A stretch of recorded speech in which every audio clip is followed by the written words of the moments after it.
Joining us right now on the phone is Endpoint Technologies Associates founder and president, Roger Kay. Roger, good to have you on the program. Thanks for weighing in here. What do you think's going on within technology? Yeah, good morning, Maria. Well, so basically we're on the end of a 10-year boom market, so it's not surprising that things are slowing down a bit. The other thing is, of course, that there's just a lot of volatility. After all, it was up hundreds of points yesterday. It's going to open probably off, at least 100 points this morning, and it's been doing that back and forth for quite a while. I think volatility scares away investors. It invites speculators, guys who like to play volatility. But I think that ordinary people are spooked when the market moves several percent a day. Yeah, you mentioned the length of this bull market. That's something that Alpha One Capital Partners founding partner Dan Niles mentioned as well. He summed it up this way. This is the longest bull market in the S&P 500 since World War II. It's been up for 115 months. The gains over that period of time are up over 330%, which is the second biggest gain during a bull market since World War II. But if you look at the big picture around growth, you've got a lot of concerns. You've got China starting to slow down.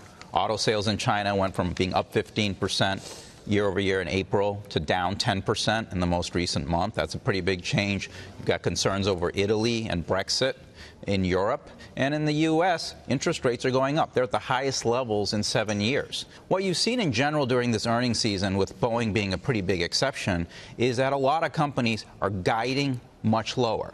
I'll give you an example. Texas Instruments reported last night, and I think they're one of the best indicators in terms of global health. They do about $16 billion in revenues, $100 billion in market cap. They missed revenue expectations for the first time since the fourth quarter of 2015. So it's been almost 3 years since they missed the top line. They talked about every major end market slowing down, and they weren't sure when it was going to stop. Are we looking at fundamentals deteriorating within technology? I think you absolutely are. And this is exacerbated by the fact that you have a lot of inventory out there. So if you pick the biggest company in the world, Apple, for example, they have 89% inventory growth year over year in the June quarter that they reported. Their revenues were up 17%. Well, what if the iPhone doesn't sell well? They're going to have to burn that inventory off when we get into the March quarter. Well, there you go, Roger. And the iPhone, $1,000 for the iPhone 10 may not sell very well. What do you think? Well, right. So, often in the technology industry, particularly when you're talking about goods as opposed to services, because after all, it's hard to have an inventory of services. But certainly there has been in the past channel stuffing where the managers in the company, the name company, are motivated to move product at the end of the quarter, and they push it to distribution and then let the distribution worry about working it off. And that's their problem next quarter. But that, of course, comes home to roost within a quarter, and you realize that the mothership doesn't get any more sales. So I think that kind of thing can happen in a badly managed situation. Tim Cook is not known for bad management, so it'd be unusual that they had stuffed inventory on purpose. But it's possible that normal inventory flow went in, and that the sales were slowing on the far end, and that's why there was an inventory build. But that's indicative of I think, across the board, this question of sort of the exhaustion of growth, that we've come through this long period of growth, and everybody's been just climbing and climbing. And as the speaker on your recorded section there was saying, there's just a lot of different sorts of headwinds, including rising interest rates. Right, and then people, they sell first and think later, Michael. Yeah. Roger, we're here looking at the sea of red this morning.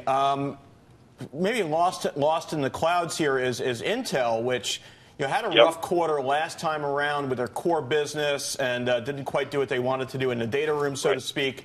Yet yesterday really came in better than that lower bar, and their core business actually looked pretty good, and they were talking pretty confidently about the move down in 10 nanometers. I mean, what do you think of that? Are there bright spots here, or is everything really good? Yeah, what's interesting is, Intel is off a little bit in pre-market, but not as much as the other guys. So if you look at a handful of big name stocks, you'll see that most of the tech stocks are off in the 2% range, some up as high as 4% in pre-market.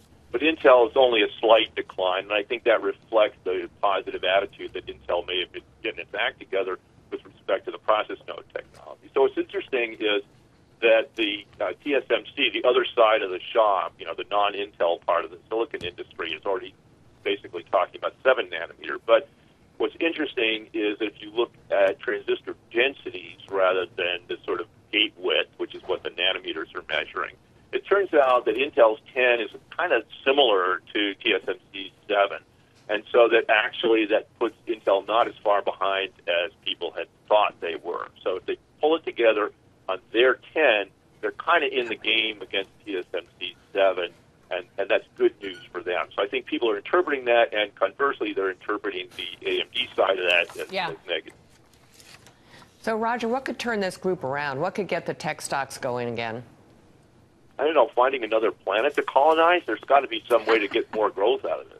Got to get more growth. Yeah, sure. Isn't Elon Musk doing that? Yeah, exactly. He's boring into one. Roger, it's good to see you this morning. Thanks so much. Thanks for calling in, sir. Roger Kay joining us there.